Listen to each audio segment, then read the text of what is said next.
चंद हफ्ते कबल सऊदी अरब जाने की कोशिश के दौरान ड्राइविंग लाइसेंस न होने पर फ्लाइट से ऑफलोड होने वाले मुसाफिर मोहम्मद तुफैल अब तमाम दुरुस्त दस्तावेज़ात के साथ सऊदी अरब रवाना हो गए हैं।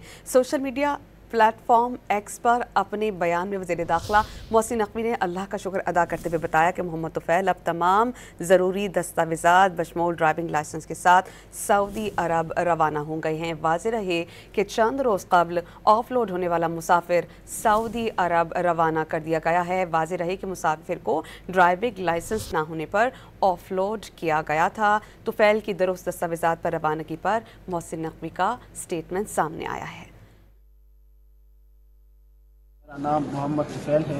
मैं सऊदीया जा रहा था ड्राइविंग वीज़े पर एयरपोर्ट पर वज़ीर दाखिला मोहसिन नकवी साहब ने मुझे अपलोड किया था। मेरे पास ड्राइविंग लाइसेंस नहीं था, फिर उसने मुझे ड्राइविंग भी सिखाई और ड्राइविंग लाइसेंस भी बनवा दिया और टिकट भी करा दिया। अब मैं जा रहा हूँ पूरे डॉक्यूमेंट के साथ। मैं वज़ीर दाखिला मोहसिन नकवी साहब का शुक्रगुजार हूँ। FIA जिंदाबाद, पाकिस्तान जिंदाबाद। थैंक्स पारा।